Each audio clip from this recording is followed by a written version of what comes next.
Welcome back to my channel. I'm Wendy, and this is Wendy's Inspired Reads channel. Thank you for coming to watch, and I just wanted to let you know that I also have an Instagram that you can follow, Wendy's Inspired Reads, as well as a Goodreads, so please go join me there as well, where I'll share book ideas and share updates of what's going on. So today's video is going to be my top 23 books for 2023. I'm just going to list off my favorites of the year, and I'll probably start with the lowest, number 23, and go up to my top one. I do not have all the physical copies. You will see a lot on my channel. I try to use the library as often as I can, as well as Kindle Unlimited or Audible. And so I don't have physical books as much to try to save money. So I will share pictures of the books up in one of these corners as I'm talking about them so that you can see what they are. So number 23 would be The Last Thing That He Told Me. I read this probably the beginning of 2023 and I absolutely loved it. It's also a show on Apple TV. It was a really great mystery. I felt like I love that it was clean and also just super fast paced. It's such a great book, and so I highly recommend reading that one. I'm going to try to keep that one vague so that I don't give away any spoilers. Number 22 would be The Women in Cabin 10. This one follows along with a woman who goes on a cruise ship, and she hears something happen in a cabin next to her, and it is basically following along, trying to figure out what happened in that cabin and what she heard. And she has a little bit of mental health going on, so there's people who don't believe her. And so the whole time I could not guess what the person, who it was and what happened. I really could not. And so I loved that. There were a lot of just twists and turns. Ruth Ware is probably one of my favorite thriller authors. Well, I guess you would really probably classify her more as like a cozy mystery, but she does have more of a couple books that are more thriller-like. The next one, number 21, would be Divine Rivals. I read this quite a bit ago as well when everybody was talking about it. It's still free on Kindle Unlimited. You can read it on there. If you have not, you should. This is a fantasy that's a young adult, and I really loved it. I felt like it was a fresh take on enemies to lovers fantasy. It was more poetic, and it was also clean. And I felt like it was just a super good intro to fantasy. If you're someone who has not read a lot of them, I would definitely recommend it. Number 20 would be A Court of Thorns and Roses. As you see, I love Sarah J. Maas. So you're going to hear a lot of her books on my top 23 last year because this is the first year that I discovered her. So I loved Court of Thorns and Roses. It was not my favorite in this series. I gave it 4 stars. All of these that I'm listing right now are 4 stars. I thought it was great, but it was not my favorite that I've ever read. So the next one, number 19, would be Iron Flame. I loved Fourth Wing, and you will hear me talk about that in a minute, but Iron Flame was not as great as the first one, sadly. I did love it still. I felt that the otherworldly feel and the storyline was still great, but what was lacking was the characters were not as great as the first one. I felt like a lot of the characters, like Violet, I felt kind of fell in her character development this time, and I wasn't as in love with her as I was the first time. So that is why I gave it 4 stars. The next one, number 18, would be The Reset. This is actually a Christian read by Jeremy Riddle, and I absolutely loved this book. It is a lot to do with worship and just redefining like what worship is, and just putting the focus back on Jesus and not really focusing so much in our worship songs as just about like what we receive. But just kind of looking more towards him and just magnifying him only. And it was a really great read. I'm on a worship team, so this one really applied to me. The next one, number 17, was Prophetic Evangelism. I really loved this book. The author, I I'm not remembering his last name, but his name was Sean. I will link a picture of this. He's someone you probably have not heard of. He's not super popular, but I went to a Power and Love conference with Todd White, and he was there as a speaker, and he talks a lot about using the prophetic in evangelizing to people, how the Holy Spirit can really guide you and give you words of knowledge to speak into other people's lives. And so I felt like it was such a fresh new way on evangelism, and I thought that he is an excellent writer. He's very articulate, and I just hadn't read a Christian read like this. I felt like it's one of those that I definitely want to read again, because I know I did not catch everything in that book. It was very deep and new ideas. The next one, number 16, is Crown of Midnight. This is the second book, I believe, in Throne of Glass, and that was a 4-star for me. Not my favorite in the series, but it was still pretty great, as well as number 15, which is Throne of Glass. That was a 4-star read as well, and loved it, but not quite a 5-star. This series is following Selena, who is an assassin, and she's had kind of a rough upbringing, and you just get to follow her along as she kind of just follows that journey. And it is just so good. She is definitely my favorite main character in any book. The plot is amazing. It has some romance in it, but I wouldn't say it's romance heavy. That doesn't really kick in until probably like the last 3 books. So just keep that in mind. It's not as romance heavy as the ACOTAR series, but it is phenomenal and definitely worth the read. So now I'm getting into my 5-star reads. Number 14 would be Dark Matter. This was great. It was a thriller that I had never even thought to read. Well, it's kind of mixed with a sci-fi as well. So I think it's between a thriller and a sci-fi, and it's by Blake Crouch, and it has a lot to do with sort of like teleporting, also different dimensions. It's so hard to describe without giving things away, but if you think that either of those things sound interesting, I highly suggest it. It is a fabulous book, not one I could put down. I just flew through it, and it was definitely a great book. Number 13 was Tower of Dawn. That is also in the Throne of Glass series. It's not, a lot of people don't love it.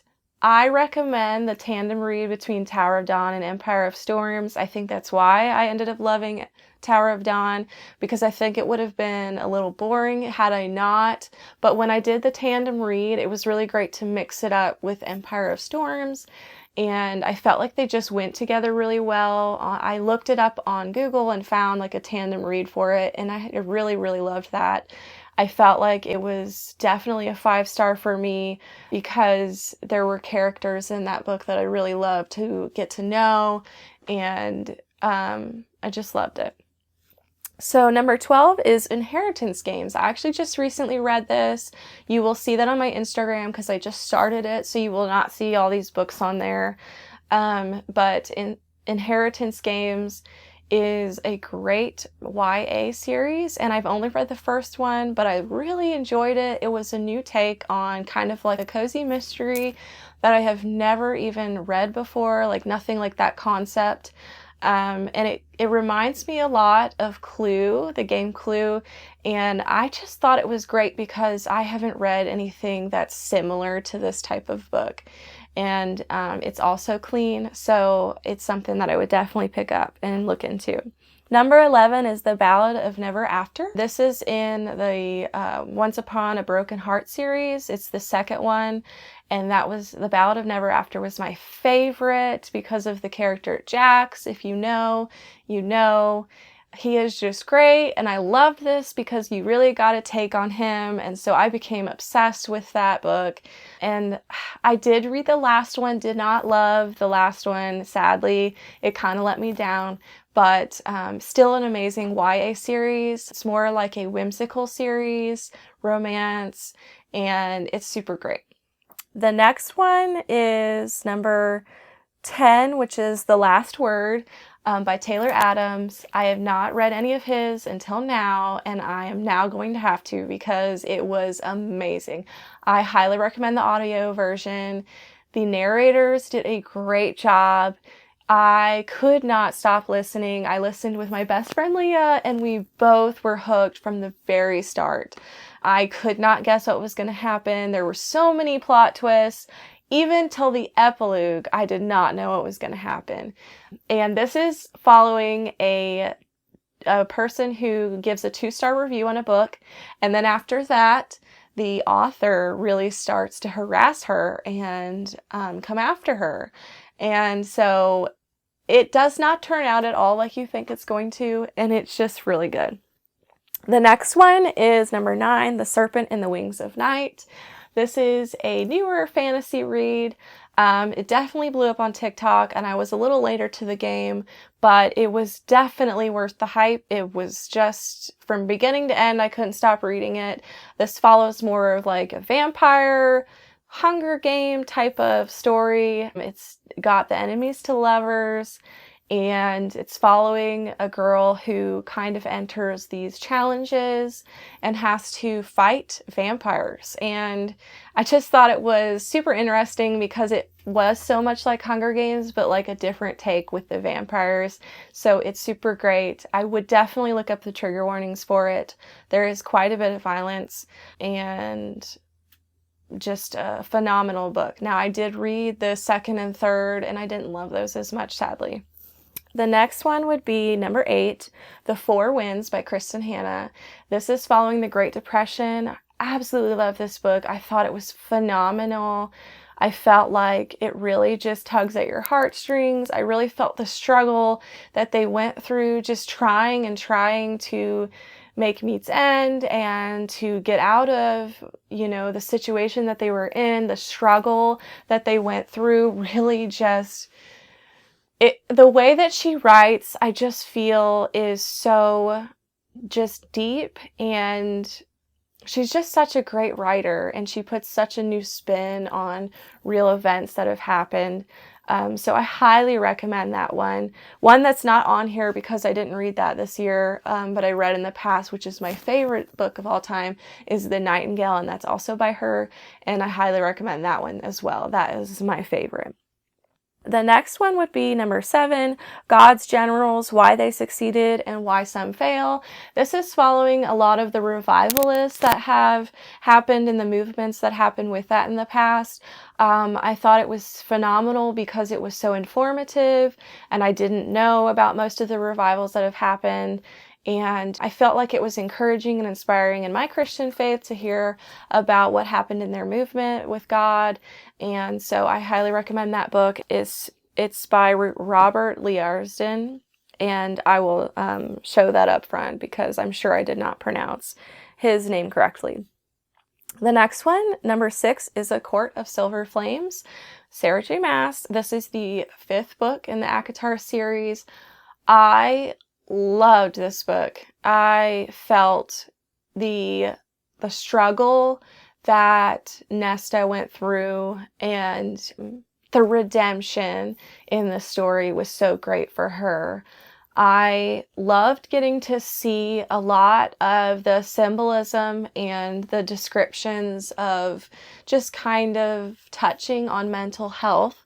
I felt like I really felt the pain that Nesta felt and the struggles in her life, and I loved that she had a chance to really grow in this book.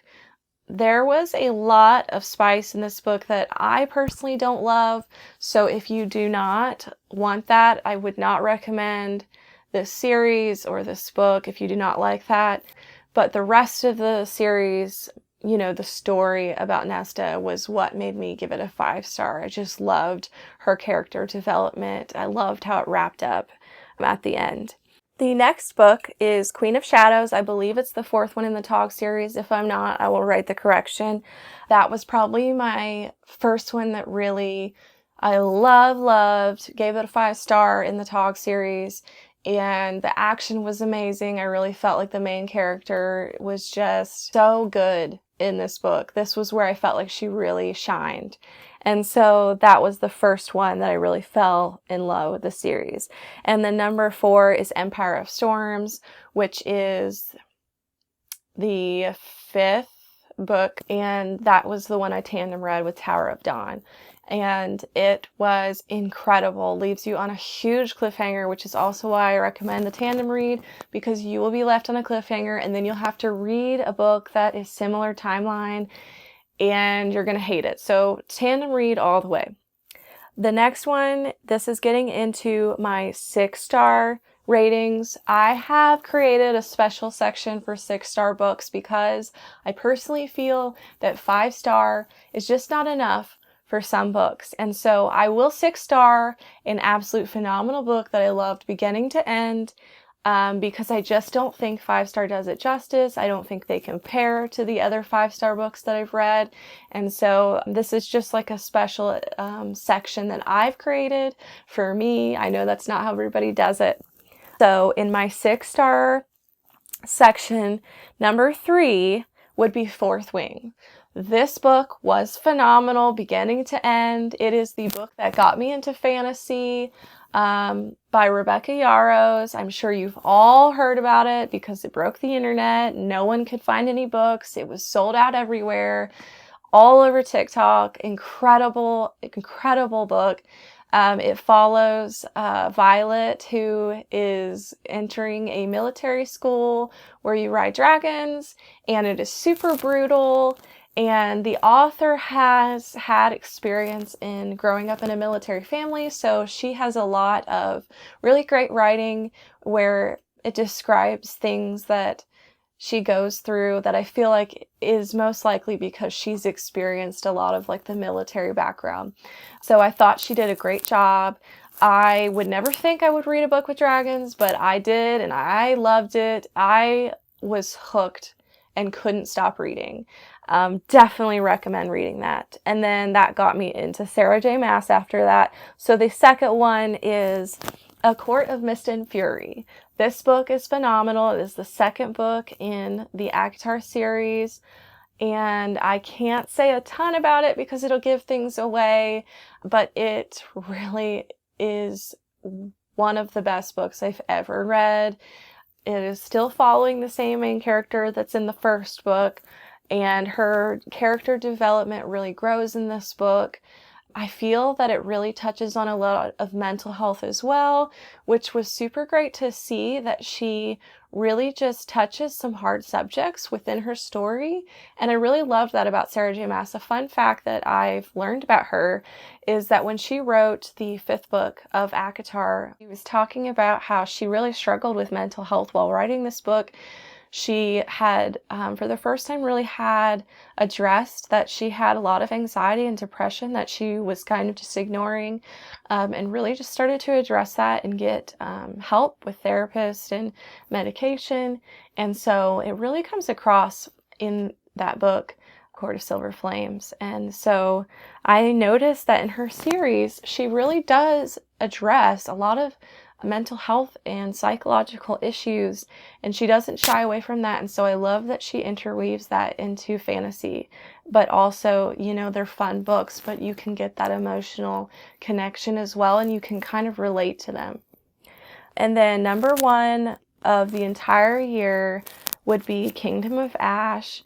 This was the last book in the TOG series. It is, from beginning to end, the best book of the year, hands down. It is almost 1,000 pages, and it needed every single one of those pages. It is following a lot of war, so there's a lot going on, a lot of characters. They are all coming together, and she wrapped the series up in such a beautiful way. Couldn't have done a better job. Couldn't have ended it better. I will definitely be rereading the series and also the ACOTAR series. So if you have not checked those out, please do. They will take you on quite a journey. The next on my list is going to be Crescent City, but I'm going to read some other books probably before then, so I can give myself some time before the next Crescent series books comes out.